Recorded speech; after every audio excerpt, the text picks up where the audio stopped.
¿qué debería ser el probable? Pasa a ser una provisión. Lo que hemos estado evaluando ahorita era pasivo contingente, es decir, es un pasivo que está fuera de los estados financieros. Le hacemos el test y cumple las 3 condiciones iniciales. Y luego o preguntamos o evaluamos, digamos, la posibilidad para ver dónde se tiene que realizar. Ya, entonces me escapé un poquito del temita, porque lo que yo le quería decir, cuando se lee un estado financiero se lee en su conjunto, porque imaginémonos que yo tengo varios juicios, ¿no? Tengo varios juicios, pero los abogados me responden que revisando los casos es solamente posible, o bueno, revelan que es posible que se pueda perder alguno de estos procesos, ¿no? Los que yo estoy administrando. Entonces la pregunta sería esa, ¿no? ¿Qué pasa si dejo o omito el uso de una NIC 17? ¿No?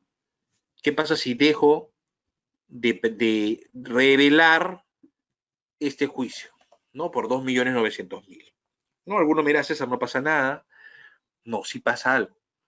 Porque en primero concordamos que es un importe alto, ¿no? Y segundo, ¿qué tal si alguien invierte el dinero, ¿no? Invierte todo su capital, 100 millones, y la empresa valía los 100 millones, pero después ya no se encuentra en disposición de poder usar otra cantidad de dinero similar. Entonces el que invirtió se entera de que de los 50 millones que le dijeron que valía la compañía, no hay 50, sino hay 30 o 20.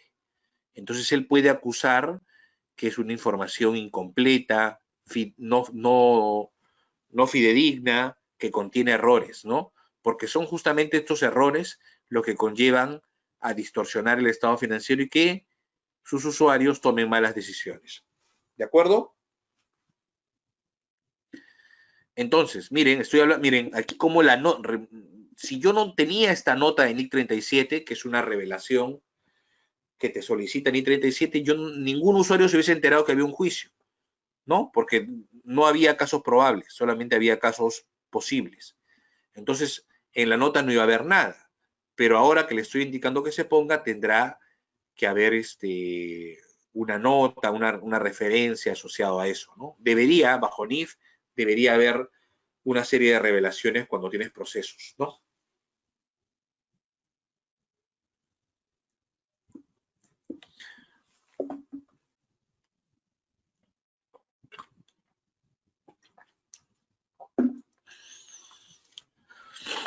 Ya. El siguiente punto está asociado a la representación errónea.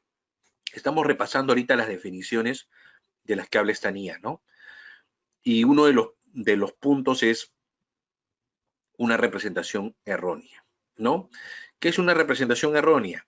Es una diferencia, ya sea en la revelación, clasificación o presentación de una partida de los estados financieros y su importe. ¿De acuerdo? Entonces, a ver, ¿cómo es esto? Vamos al Excel. Un tercer caso, vamos a poner un caso de NIC 16, ¿ya? ¿Y qué ocurre acá? Yo tengo un activo fijo, que el activo fijo vale 1.000. Y, a ver, teóricamente, ¿qué norma voy a utilizar? NIC 16. Quiero determinar la depreciación. Para determinar la depreciación, tengo un informe de un perito donde dice que su vida útil del activo es de 10 años, ¿no? Vida útil de 10 años. Entonces la pregunta sería, ¿cuánto es la depreciación? Y alguien me diría rápidamente, César, la depreciación es 1.000 entre los 10, ¿no? ¿Y eso está bien o está mal? ¿No? Entonces, oye, un momentito, puede ser, ¿no? Veamos, ¿qué dice el informe? Ah, dice que el costo es 1.000, estábamos bien. Dice que la vida útil es de 10 años, estábamos bien. Pero asimismo me introduce un concepto y me dice, es posible que el activo, una vez utilizado o pasado los 10 años, se pueda recuperar en un 10% de su valor, ya sea como venta o como chatarra. Entonces hay un concepto de valor residual que no estoy incorporando. Entonces, ¿qué te decía la norma? La norma te dice 10%, entonces esto significa 100, ¿no? Entonces, ¿cómo se calcularía la depreciación? 1000 menos el valor residual, ¿no? Entre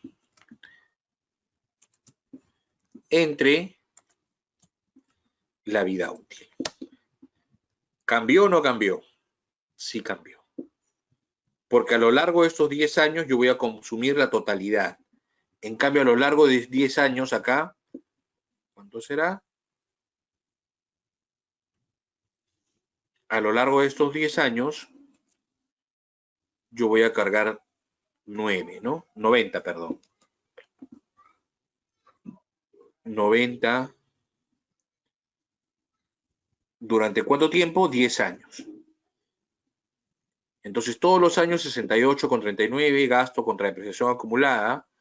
Entonces, año a año se va incrementando. Entonces, al final, ¿cuánto tendré? 900. Y el costo menos la depreciación acumulada me llevan a tener un 100 de valor. Y César, ¿y qué significa ese 100? Ese 100 significa que tu activo en ese momento vale 100 y que alguien está dispuesto a pagar 100 por él, ¿no? Porque, digamos, o debería ser algo muy similar un activo en esas condiciones después de esos años. Entonces, eso es lo que busca representar. El cliente lo calculó así, ¿no? ¿Cómo lo calculó? 1000 por 100 cada año. Estamos en la auditoría del tercer año y en el tercer año yo hubiese tenido 300 de depreciación, ¿no? Entonces, activo fijo neto, 700, ¿no? Pero, si yo lo hubiese hecho como les dije, con 90, activo fijo neto, 730, ¿no? Imaginémonos que son millones, ¿no? Millones de activos. Entonces, esto menos esto, 30 millones de diferencia. Entonces, si yo calculo la depreciación como lo está calculando el cliente, originaría que su valor o el valor del activo sale 700. Pero yo acabo de calcular y estoy indicando que el activo no vale 700, sino 730. Entonces, acá hay una representación errónea, ¿no? La gerencia me ha dado un dato que no es correcto, ¿no? Yo puedo tomar distintos caminos en ese sentido, ¿no? Oye, si el efecto es no material, de repente no hago mayor énfasis. Pero si es un importe importante, significativo, sí tendrían que corregir esta distorsión que se origina. Entonces, eso es una representación errónea, ¿no? Que alguien me está afirmando algo que no corresponde. Alguien me dice que el activo fijo vale 700 cuando yo, al reconstruirlo, al hacerlo, digo que vale más, 730. Y llegamos al punto de inicio, ¿no? ¿Y quién es responsable de estos estados financieros? Y eso ustedes ya ni siquiera lo recalco porque ustedes lo conocen, ¿no? La responsabilidad recae dentro de la administración. Hay un tema, digamos, representación de la gerencia, ¿no? La responsabilidad sobre el control, ya. Asimismo, esta gerencia no solamente es responsable de los saldos, ¿ah? Ustedes recuerdan que estamos hablando de auditoría financiera y lo pueden asociar solamente a saldos. No, la auditoría financiera son procedimientos diseñados para una auditoría completa y la auditoría completa entiende que los consultores también conocen de esta información, ¿no? Es decir, el tema es más amplio. Entonces, la responsabilidad sobre la preparación de la información financiera recae en la gerencia de la compañía, ¿no? Y por último, para cerrar esta zona de definiciones, vamos a hablar del tema de aseguramiento razonable. Nuevamente, un aseguramiento razonable es alto, pero no absoluto, ¿no? A ver, señores, imaginémonos que estamos en una clase física. Tengo 40 alumnos y yo digo que 10 de ellos, que todos estudien, que todos, pero voy a tomar a 10 de ellos al azar y en base al promedio de esa nota, voy a darle sus exámenes o sus notas como tal. Entonces que no cunde el pánico, como dicen, ¿no? Todos se van a asustar, no, profe, deje un día más, profe, en pareja, profe, con calculadora. Entonces, N situaciones. El aseguramiento razonable va en el sentido de que hice mi selección de 5 y yo considero que esos 5 representan la nota para todos, pero no es así, ¿no? No es así tal cual. Por eso hay un concepto que, digamos, de alguna forma naturalmente se desprende, ¿no? Que naturalmente se desprende, ¿no? Entonces, el auditor no pudiera hacer un trabajo completo. El auditor tiene que trabajar con muestras, con selección, ¿no? Estamos haciendo una auditoría, tenemos que definir primero la materialidad para, en función a eso, definir qué procedimientos son significativos, de repente cuáles no, y en cuáles nos vamos a enfocar. Pero tenemos que partir del hecho de que las aseveraciones que se ha dejado en las aseveraciones de la gerencia se cumplan en todos sus aspectos. ¿De acuerdo? Entonces, así como había un riesgo de que te equivoques, hay un riesgo que a raíz de esa equivocación también nos equivoquemos nosotros, ¿no? El cliente nos dice, sí, mi política es provisionar a los 60 días, pero después me doy cuenta de que es a 90 días. Voy y le reclamo y me dice, uy, se me pasó, ¿no? A veces pasa. Entonces hay que tener el adecuado cuidado con ello.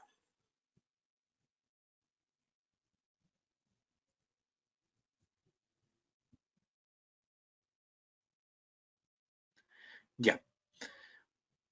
Entonces podemos tener el riesgo de una representación errada, ¿no? Así como habíamos hablado de que el contador se puede equivocar, nosotros también nos podemos equivocar, ¿no? Porque como trabajamos con esas muestras, puede ser que en la muestra que hemos trabajado no hay ningún evento a reportar. Y en la que hemos dejado de trabajar, la que no hemos tocado, sí hay elementos a tocar. Entonces, esto es un riesgo de auditoría, ¿no? Como se trabaja por muestras, puede haber una parte puede haber un procedimiento dentro de un grupo, algún escenario atípico que no lo estamos viendo, que no lo estamos pidiendo, no lo estamos auditando, pero impacta en nuestro análisis. ¿De acuerdo? Existen dos tipos de riesgos asociados. El riesgo inherente y el riesgo de control. Y ahorita empiezo a aterrizar un poquito, ¿no? A ver, para mapearnos, ¿ya? César, ¿y por qué me tocas varios conceptos? Sí, o sea, así de disperso está en la mía, ¿no? Pero vamos, riesgos, ¿no?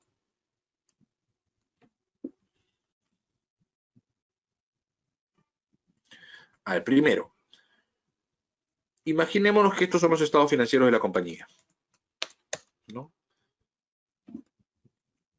Hay que proteger los estados financieros. Entonces, los estados financieros buscamos que se encuentren libres de errores, ¿no? ¿Por qué? Porque un error distorsiona la información financiera, ¿no? La destruye, la desconsidera, la cambia en principio. Entonces, debemos evitar esos famosos errores.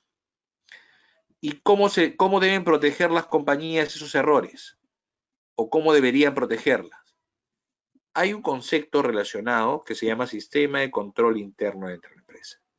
Y ya se ha dado por definido que las auditorías no pueden, por más que quieran, dejar de tomar en consideración los aspectos de procesos y controles. ¿Qué quiere decir esto? Que, por ejemplo, yo tengo un saldo en bancos, pero tengo un procedimiento de control que me ayuda a verificar todas las partidas conciliatorias, ¿no? Entonces, ¿qué estoy haciendo? No mediante el saldo de la cuenta, pero sí mediante una transacción, poder verificar que la acumulación de gastos, ingresos y consecuentes activos y pasivos asociados se presente de forma correcta. Entonces la compañía tiene una serie de procesos, necesita de controles. Entonces se tiene que formar un sistema de control interno. ¿Qué es un sistema de control interno? Traté de graficarlo, no me ha salido. Es una especie de paraguas, ¿no? Que te protege de los riesgos que existen en el mercado, ¿no? Entonces yo lo grafico así como una pequeña, no sé si se aprecia, como un pequeño paraguas, ¿no? Está lloviendo, hay mucha lluvia, pero yo cuento con un paraguas. ¿Qué es ese paraguas? Ese paraguas es el sistema de control interno. Y me está ayudando, si es un sistema sólido, fuerte, reconocido por muchos, ese sistema me está ayudando a que el estado financiero esté protegido. ¿Protegido de qué? Me dirán. Y en este gráfico se visualiza al riesgo como la lluvia, ¿no? Entonces, este es mi estado financiero, este es mi paraguas, me va a proteger. ¿De qué me va a proteger? De la lluvia, ¿no? Llueve por todas partes, pero digamos, oye, hay ciertos clientes que no tienen una mala reputación, posiblemente se les pueda vender, pero finalmente van a representar un ajuste. Sí, pero como yo puse un área de créditos y cobranzas y como hacen la revisión periódica y solicitan información, he reducido y estoy trabajando con mejores clientes. Entonces he fortalecido mi sistema de control interno y naturalmente una vez que fortaleces el sistema de control interno, fortaleces la preparación de la información financiera, ¿no? Entonces la lluvia es nuestro riesgo, ¿no? El riesgo que va a buscar dañar el estado financiero. ¿Cómo lo protejo? Sistema de control interno, fuerte, sólido, ¿no?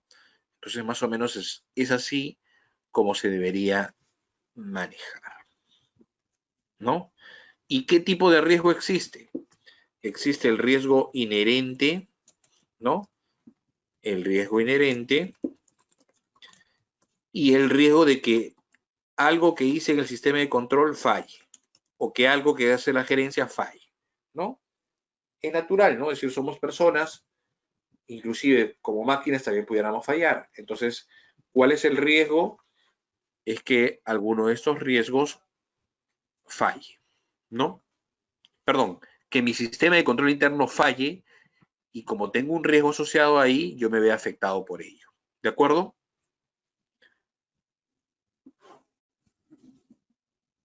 Entonces, riesgo inherente y riesgo de control. Y para diferenciarlo, el riesgo inherente es, por ejemplo, un riesgo inherente. Exporto mis productos y sin duda alguna voy a estar expuesto a la variación de tipo de cambio. Entonces, ¿es un riesgo la variación? Sí, es un riesgo porque tú no planificaste, puede ser que te lleve a malos años, ¿no? O a provisiones indebidas. Entonces, en estos casos el riesgo inherente es natural, ¿no? Y estás en ese sector, es natural a ti. Pero también puede existir un riesgo de control, ¿no? Es decir, tú me dices, no, César, ya instalé mi comité y mi comité se encarga de verificar cada cliente que llega y por eso estamos protegidos. Pero ¿qué pasa si ese día el comité tenía mucho sueño, no verificó la información, no sé, pues se le su cuarto de hora y se le pasó un procedimiento importante, ¿no? Hace poquito pasó en un cliente, ¿no? Vendían artículos medio raro porque ellos hacían por pedido, de vez en cuando iban a la tienda y compraban, pero decidieron comprar 20 bicicletas, ¿no? Ahorita es para provincia, vamos a vender las bicicletas. Ya hubo una duda, pero le dijeron, ya en todo caso tienen que depositar para poder recibir el despacho, ¿no? Al menos una parte. Efectivamente, ¿no? Se movilizaron, fueron a los almacenes de despacho, recibieron la mercadería, se emitió la orden de compra, se la aprobó manualmente, se le firmó. ¿Y cuál es el problema? No, perdón. ¿Cuál era el problema?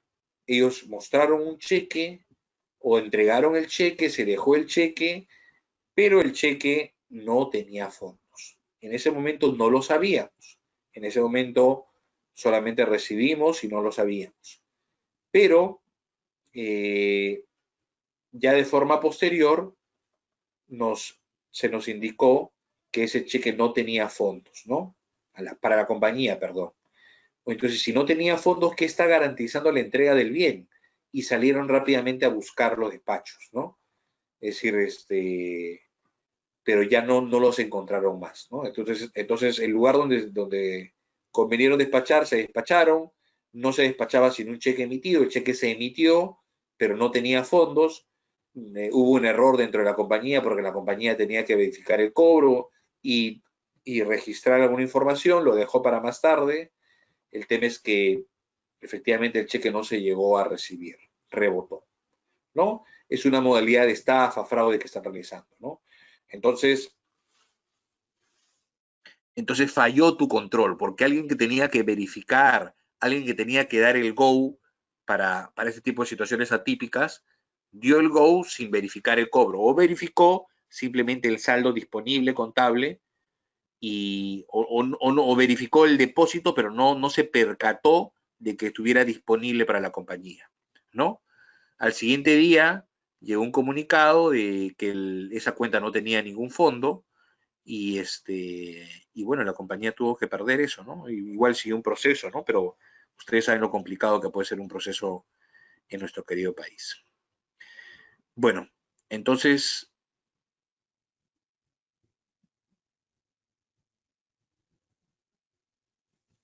¿aló? Sí, doctor César, lo escuchamos. Ya.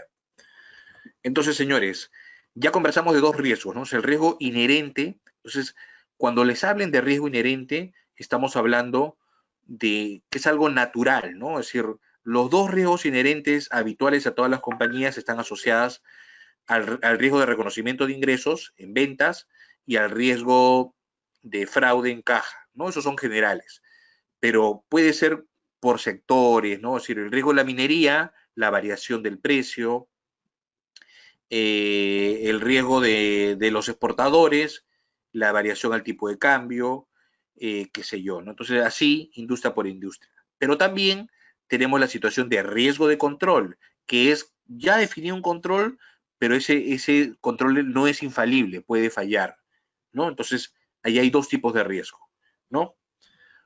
Les pongo un ejemplo. A ver, otro ejemplo.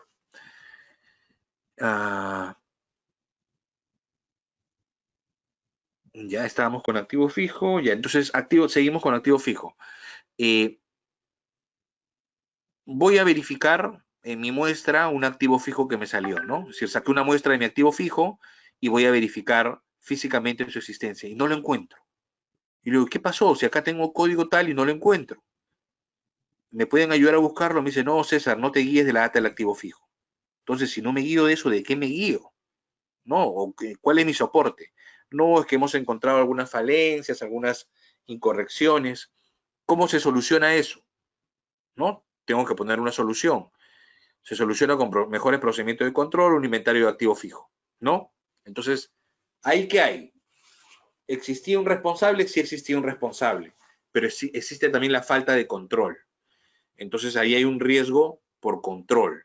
Como no lo controlé, se han perdido los activos, no se hacía periódicamente, no hay responsables y posiblemente el saldo final esté distorsionado, ¿no?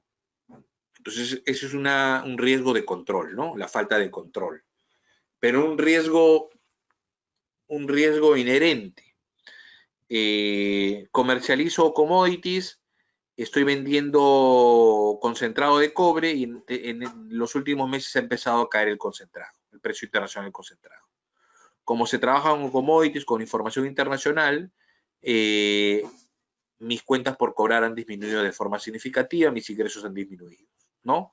Entonces, ese es un riesgo inherente al sector. Yo no puedo manipularlo, ¿no? Así se da. También tenemos el tema de riesgo de detección, ¿no? ¿A qué me refiero con el riesgo de detección? Ya creo que lo hemos tocado, ¿no? Que es el riesgo que, como trabajamos con muestras, no podamos identificar algo en estos procedimientos, ¿no? riesgo de procedimientos realizados por el auditor no detecten desviaciones significativas, ¿no? Entonces, es un riesgo, sí, ¿no? Tomé mi muestra y dejé el resto de la población y en el resto de la población había un error, ¿no? Por eso, cuando expresamos una opinión, decimos es una opinión razonable, ¿no? No total, sino razonable en función a la muestra que hemos tenido. Entonces paso a la sección de requerimientos obligatorios de la NIA.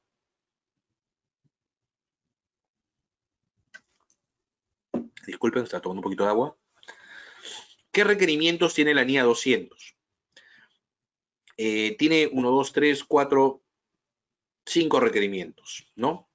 El primer requerimiento está asociado al tema de independencia. El segundo a escepticismo profesional. El tercero a juicio. El cuarto a evidencia. Y el quinto al cumplimiento de las NIAs, ¿no? Muy simple, por favor, yo no pido que se aprenda las cosas de memoria, pero automáticamente primero, ¿qué somos? Auditores independientes. Entonces, primero, independencia. Y asimismo, la independencia, que es algo inherente también a la persona, viene asociado a dos conceptos más que son el escepticismo, ¿no? Y el juicio profesional, ¿no? Si se dan cuenta, de los 5 requerimientos de esta NIA, 3 están asociados en la persona como tal, en el auditor como tal. Entonces, para que vean la importancia que le dan a la persona que está detrás de la firma o de la sociedad, ¿no? Antes que los procedimientos está la persona. Necesitamos personas probas para el desarrollo del servicio de la auditoría, ¿no? ¿Y qué pasa en el mercado? En el mercado tenemos de todo, señores, ¿no? No es por hablar mal, pero muchas veces he tenido que ir a hacer revisión de saldos iniciales en distintas firmas, y son muy pocas las que cumplen los procedimientos mínimos, ¿no? Mínimos, ¿no? Entonces, como auditores nosotros igual tenemos que destacarnos y no seguir lo que hace una gran mayoría, ¿no? Es tanto así que la auditoría se ha vuelto una especie también de commodity, ¿no? Oye, ¿cuánto me cobras? Tanto. No, me cobran menos. Entonces, no se puede dar, ¿no? Tenemos que luchar. Bueno, nosotros que nos estamos preparando, actualizando, refrescando ciertos conceptos, es importante que también debamos exigir eso, ¿no? La probidad de nuestros auditores. Entonces, 5 aspectos que aborda la NIA, vamos uno por uno. Ética e independencia, ¿no? Entonces, lo primero que hace énfasis en la norma no es en un conocimiento técnico, que también es válido, pero lo primero que hace énfasis es tu comportamiento, ¿no? Tu comportamiento y tu independencia. En ese sentido, hay que tener una actitud mental independiente durante todo el proceso. Durante todo el proceso. Aceptación, planeación, ¿no? Entonces, el auditor no solamente debe ser correcto, sino también parecerlo. Entonces, este tipo de frasecitas que siempre se mencionan son muy importantes, ¿no? Porque estamos vendiendo confianza aquí, ¿no? Y esa confianza es una línea muy delgada, ¿no? Estamos revisando, estamos validando y finalmente le estamos diciendo a los usuarios que está bien, ¿no? Y la idea es que si tú dices que está bien o está mal, pero dependiendo de qué es lo que tienes de atrás y te soporta. Esos son los papeles, la evidencia de auditoría, ¿no? Entonces el auditor en todo el proceso debe mantener su actitud independiente, ¿no? Tanto en hecho como en apariencia. Y asimismo, hay ciertos principios fundamentales que se tienen que cumplir en esta sección, ¿no? Y ya juntamos todo, ¿no? Integridad, objetividad, competencia profesional, debido cuidado, confidencialidad, comportamiento profesional. De esto ya habíamos conversado, ¿no? De esto ya habíamos conversado. Entonces, el auditor actúa siempre con integridad, con objetividad, ¿no? Con el debido cuidado, con la confidencialidad, ¿no? No puede estar contando todo lo que ocurre en la compañía, en el desarrollo de su trabajo, ¿no? Entonces, ¿qué significa ser ético e independiente? juntar estos aspectos, ¿no? Ser íntegro, ser objetivo en nuestras opiniones, no parcializarnos, tener el conocimiento técnico, el debido cuidado a hacer las cosas, debemos ser confidenciales con esta información, ¿no? Entre otras cosas.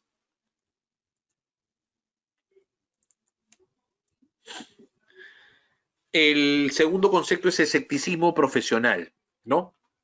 Aquí les cuento algo curioso, ¿no? Los que somos auditores de formación tenemos un gran problema, ¿no? Porque todo lo vemos desde nuestra perspectiva, ¿no? No creemos amarramos todo, ¿no? Y si alguien me dice, César, salí a las 5 y nos encontramos a las 8, yo le digo, desde las 5 hasta las 8, ¿qué más hiciste? ¿No? Y no, bueno, como saliste a las 5 y llegaste a las 8, no te puedes haber demorado 3 horas en el tráfico. Entonces empezamos a amarrar, ¿no? Así como hacemos pruebas globales o pruebas mentales, digamos, de la concordancia de la información, encontramos inconsistencias, ¿no? Alguien nos dice algo y después en otro momento nos dijo otra cosa, por nuestra naturaleza de auditores se lo hacemos saber, ¿no? Entonces, yo tengo muchos problemas por eso, ¿no? Entre broma y broma tengo algunos problemas porque soy así de insistente, inquisitivo, con mi familia, en general, ¿no? Porque ya se vuelve una forma de vivir, ¿no? Mentalidad inquisitiva, estar alerta a las situaciones, ¿no? No confiar, ¿no? Oye, me dieron este paquete, ¿por qué lo recibiste?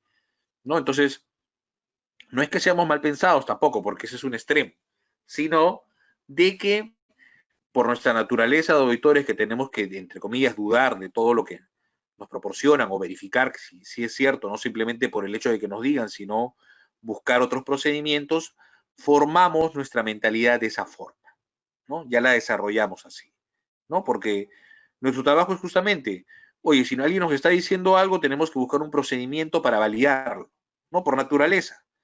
Entonces, ¿con qué valido la revaluación? Con una tasación. ¿Con qué valido el saldo? Con una confirmación. ¿Con qué valido la respuesta? Con un informe. Entonces empiezo a buscar elementos que me permitan a mí satisfacerme. Y eso también pasa en la vida real, ¿no? Me dicen algo y trato de cruzarlo con otra información o viceversa, ¿no? Bueno, ya les conté mi preocupación. Ahora sigo con los puntos. Implica eso también una evaluación crítica de la evidencia de auditoría, ¿no? Me entregas algo y no porque me lo das es suficiente, ¿no? Yo tengo toda la potestad en cuestionarla, en discutirla, en tomarla o de repente no tomarla, ¿no? Queda en mí mi escepticismo profesional, ¿de acuerdo?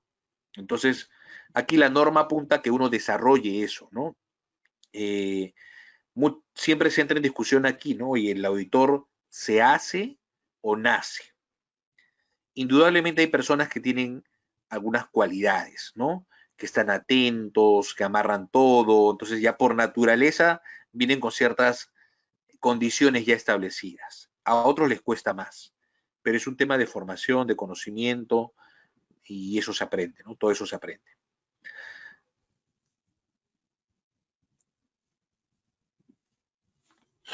Juicio profesional.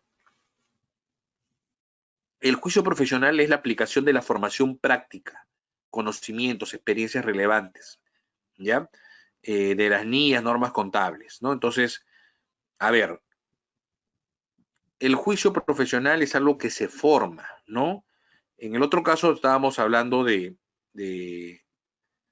escepticismo, ¿no? Para no considerar todo como cierto, pero el juicio es algo que uno forma, ¿no? Entonces, la forma como analiza los temas, cómo entabla las reuniones, ¿no? Entonces, todo eso hace que yo forme mi juicio profesional, ¿no? Entonces, aquí hay un punto asociado también a la experiencia de las personas que realizan el proceso, ¿no? Pasa mucho actualmente que por un tema lamentablemente de costos, muchas sociedades de auditoría están distorsionando los equipos, ¿no? Los equipos claramente tienen que tener un responsable de campo, un apoyo, inclusive hasta un practicante que se pueda acoplar ahí, y la estructura hacia arriba de un gerente, de un socio, ¿no? Ahora, para reducir costos, a veces una sola persona se encarga de hacer todas esas actividades, o en vez de nutrir un buen senior, un senior bien pagado para ver un proyecto grande, usualmente afrontan los proyectos con personas de menor experiencia, ¿no? De repente en el corto plazo les sirve, pero pensando a futuro estamos dañando la cadena de conocimiento, ¿no? Porque digamos, la cadena de transmisión de la información, ¿no? Yo todavía me formé en esos equipos bien estructurados, donde teníamos un responsable que acudíamos, que teníamos una persona con más experiencia que nosotros, e inclusive de repente hasta alguien que nosotros guiábamos, ¿no? Entonces era algo natural en el proceso de auditoría. Pasado una siguiente campaña, ya empezabas tú a tener tu propia responsabilidad y tu estructura de equipo, ¿no? Ahora se está distorsionando todo por temas económicos, temas de márgenes, ¿no? Entonces, no debería primar ello, ¿no? Entonces, el juicio profesional es eso también, ¿no? Es un buen socio te pone el equipo, ¿no? Te estructura un buen equipo, ¿no? Tiene juicio para hacer ese tipo de cosas, ¿no? Alguien que de repente no ha estado metido en esto, porque a veces, alguna vez he trabajado con administradores o con otras personas ajenas a la formación, no toman estas consideraciones, ¿no? Entonces el juicio profesional es un aspecto que se forma, ¿no? Entonces, por la experiencia, por los conocimientos, por los años, ya te vas formando un juicio para actuar en ciertas circunstancias, ¿no?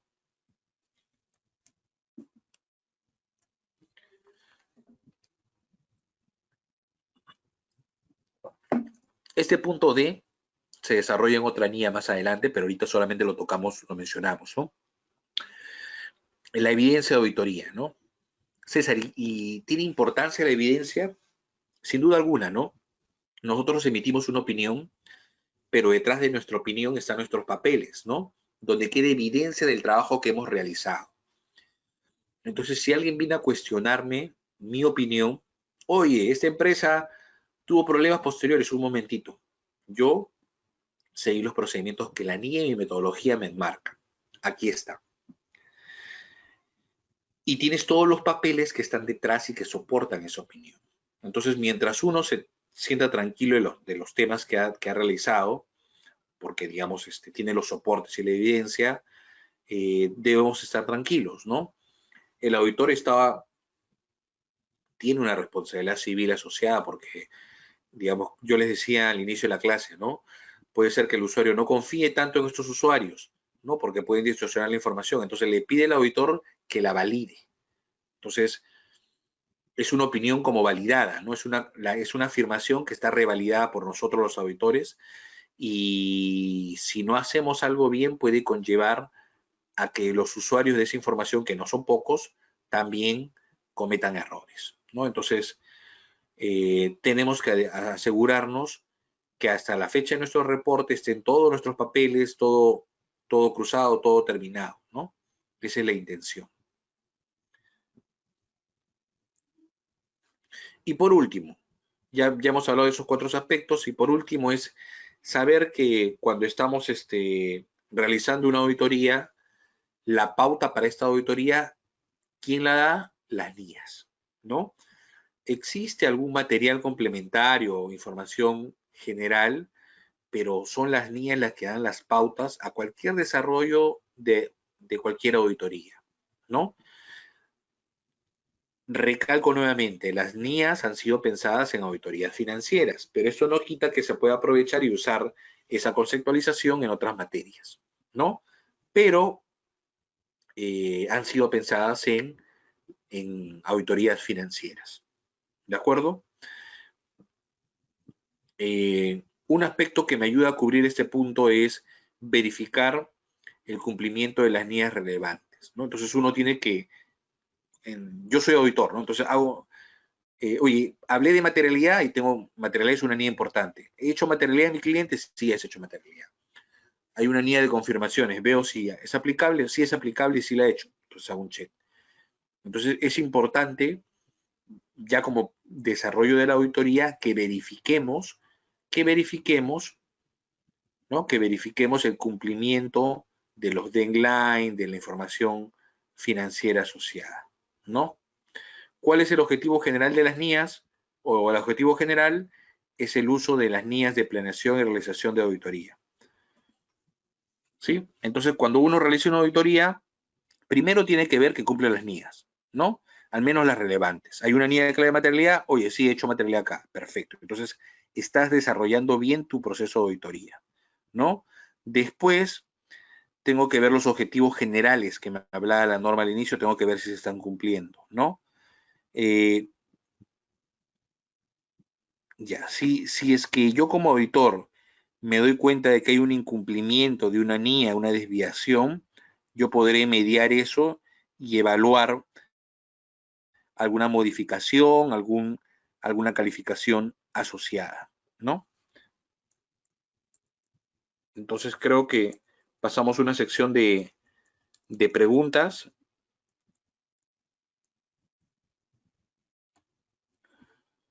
Sí, doctor Buenas César, noches. tenemos una pregunta. La pregunta Sí, de Misael Barrios está en su bandeja de chat, doctor. No sé si lo puedes ver. a ver.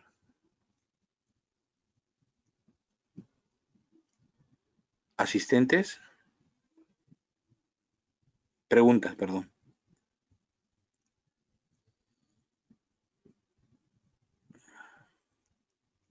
Buenas noches. ¿De qué manera podemos identificar riesgos potenciales si en la entrevista con el cliente omite o no menciona las limitaciones que presenta la compañía en cuanto a los estados financieros? Ya, el proceso de obtención de esa información no solamente se basa en la entrevista, ¿no? Uno como parte de los procedimientos es justamente entrevista con los encargados del negocio, sino también en cualquier información que esté a nuestra disposición. ¿Qué es esto? Si es un cliente recurrente, los papeles del año pasado, oye, ¿qué falló? La carta de control, ese es un aspecto. Información del negocio, del sector. Todas las compañías, digamos, tienen noticias en Google, en Internet. Entonces, googleo la información y me voy enterando de información, entro a su página, veo de qué trata el cliente. Ese es un segundo aspecto. Un tercer aspecto podría ser nosotros, digamos, en estas etapas iniciales hacemos una reunión que es el kick-off meeting. En el kick-off meeting involucramos al equipo, a los especialistas, ¿no? Al socio, al gerente y cualquier otra persona que pueda contribuir, ¿no? De repente un especialista en el sector. Y aquí naturalmente también hablamos sobre el cliente, sobre qué cosas conocen del cliente, si es un cliente que la firma le ha hecho otro servicio, que conoce, que podemos tomar de ese servicio. Entonces, formas hay muchas, ¿no? Ahorita he mencionado solamente 4 de tipos de base de información que nos pueden servir, ¿no? Pero tenemos que utilizar todo lo que está a la mano, ¿no?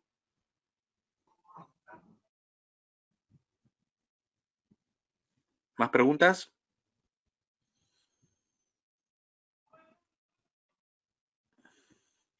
Este punto es importante, ¿no? Porque, a ver, el enfoque ha cambiado un poquito, ¿no? Es decir, en el tiempo, ¿no? Porque antes era el auditor policía, pero tampoco podemos ser el auditor amigo, ¿no? El pata, ¿no? Las mismas normas nos los prohíben así. Somos una especie de aseguradores de la información, pero que perseguimos un mismo objetivo, ¿no? Es que el estado financiero esté bien. Si está mal, te lo voy a decir. Pero si de repente en el proceso, ¿no? Antes que se cierre una operación, nos hacen una consulta o digamos una pregunta sobre cuál es el tratamiento, nuestra sugerencia, se puede realizar, ¿no? Asegurando los temas de independencia, claro está, ¿no? Pero digamos, el objetivo ya no es esperar que el cliente lo haga y se equivoque, ¿no? Si de repente podemos corregir en el camino, por eso tenemos visitas preliminares, subsanar esos eventos, hay que tratar de hacerlos, ¿no? ¿Preguntas? Doctor César, no tenemos preguntas. Vamos a culminar con sus palabras finales, recomendaciones. Ya. No, simplemente agradecerles por su tiempo y miren, hemos hablado al final de 5 aspectos o requerimientos básicos de esta NIA para las auditorías. 2 de esos requerimientos, ¿no? 2 o 3. 2 de esos requerimientos asociados a personas, ¿no? La probidad de las personas, el conocimiento técnico, la experiencia, pero sobre todo la integridad en el desarrollo de sus actividades, ¿no? Tres aspectos. Entonces, miren la preponderancia que le da, que la norma le da al auditor o a la persona detrás de esto, ¿no? Que deben ser probos, que deben ser correctos, porque, digamos, si el que planea el procedimiento de auditoría no tiene estas virtudes, es poco probable que la auditoría sea exitosa, ¿no?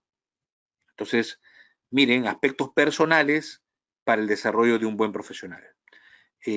Nada, agradecerles por su tiempo y bueno, mi correo es cadriasolap@hotmail para cualquier consulta, duda sobre algo que no se ha entendido o que quisieran ampliar de la exposición, ¿no? Repito, cadriasola como mi apellido y p de Paco, que es mi segundo apellido, @hotmail.com. Cualquier duda, consulta al respecto, me dejan saber. Muy agradecido por su tiempo y hasta una siguiente oportunidad.